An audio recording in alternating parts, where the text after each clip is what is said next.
If I showed you this phone and asked you to guess how much it costs, what would you say? This is the Redmi A3. If you're familiar with the A series, then you probably guessed the price correctly. But for those who aren't, the Redmi A3 is a budget entry-level smartphone from Redmi. Which means this phone is for people getting their first device, or people who just want a phone that can send messages and receive phone calls. So don't be deceived by its looks. But yeah, let's talk about its looks. This phone is actually built quite nicely. This blue variant I have comes with a glass back design. I'm not sure if it's actual glass though. I think it's plastic that kinda looks like glass. The blue variant which I have and the black one comes with this glass-esque look, while the green variant comes in a leather-like finish. I kinda wanted that one, but they didn't have it. But yeah, still, this is a good looking phone with a premium feel. And then you even love it more when you compare it to the A2 from last year. They look nothing alike. That looks like a budget entry-level phone. This doesn't. So with the A3, they clearly spent a lot of time on the design. And you probably notice as the video goes on that this is probably the highlight of this phone. Not like this matters or anything, but this phone can stand on its own because of the flat sides. Cool. But if I were to complain about the design, I would say I don't like the glossy finish that the blue and black phones come with. You should definitely get the green leather-like one.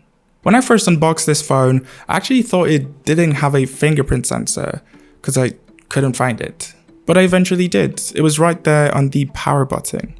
I think on the A2 it was at the back of the phone. The A3 also has a tray on the left side that houses 2 SIM cards and an SD card. I think the A3 starts at 64 gigs and has a max of 128 gigs. So having the option of an SD card is very welcome. Oh, and random fact, in the box they don't give you a phone case or an earpiece. I wish they did. When you turn the phone over, you're definitely reminded that this is an entry-level smartphone. We have very thick bezels around the screen and a not so pretty teardrop notch. This is typical.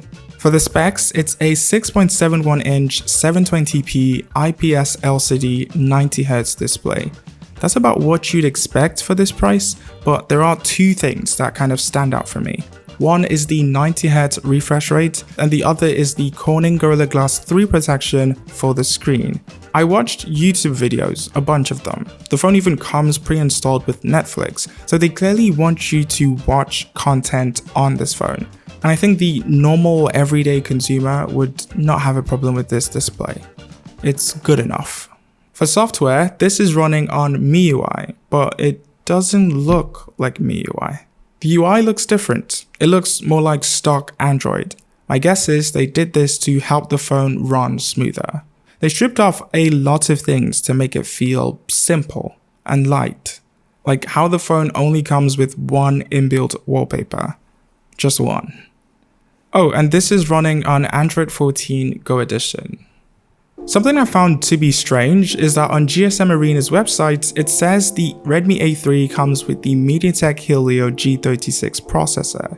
But when I checked, I saw it's using the Helio P35. I used 2 different apps to confirm that, and they both said P35.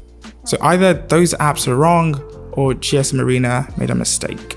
My unit has 4 gigs of RAM, which is the highest spec in my region, but I believe there's also a 6 gig variant. If you want to avoid the absolute base model, the one with 3 gigs of RAM, try to get 4 or even 6 gigs of RAM. The more RAM, the better. My experience so far has been okay. Although the Helio P35 is a 6-year-old chipset at this point, it's still able to handle basic tasks. It will take about a second or 2 to open apps, sometimes even longer. It might stutter every now and then, but as long as you're not trying to do too much on this phone and you stick to the basic stuff, you should be fine. So no, this is not a gaming phone.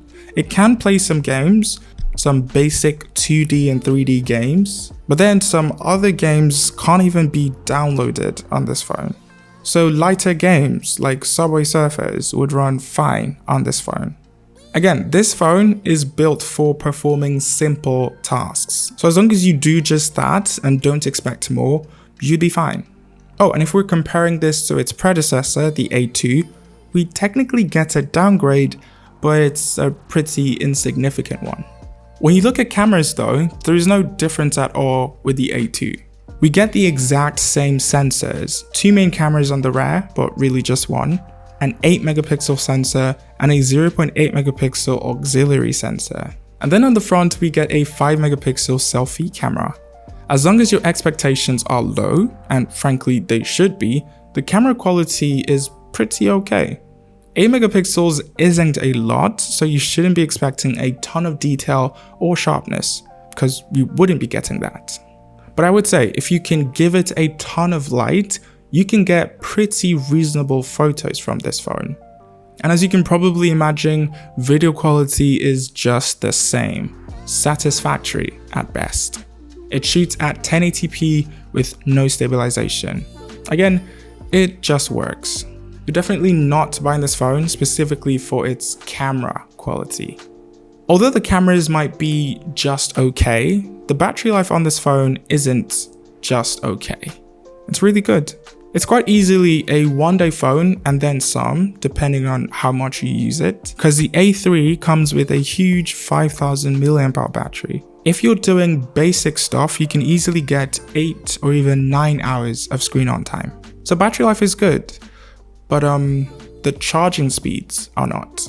The A3 comes with a 10 watt charger in the box, thankfully, but because it's 10 watts, we're looking at around 2 to 3 hours to fully charge this phone. It's really one of those plug at night, pick up in the morning type of phones. Its predecessor, the A2, also supported a max of 10 watts, so nothing changed in the charging speed department, but they did change the port. Thankfully, the A3 now uses a Type-C port. A very welcome upgrade. Okay, so what do I think of the A3? I think it's a pretty good entry-level phone. Emphasis on pretty. When compared to the A2, it has a better design, more RAM, more storage, 90Hz refresh rate, and of course that USB-C port. The only negative or con would be price, at least for those in Nigeria.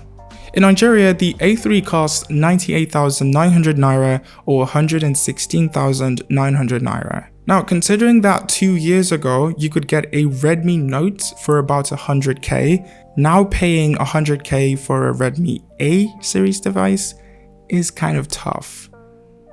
But you know, like I said in my last video, maybe that's the new normal. So when going for the A3, just have the right expectations. Remember it's a budget entry-level smartphone. Remember who this phone is for, and I think those people would actually like this phone. But that's it. Thank you guys so much for watching. That's my review of the Redmi A3. Do let me know what you think of this device in the comment section, and I'll see you when you see me.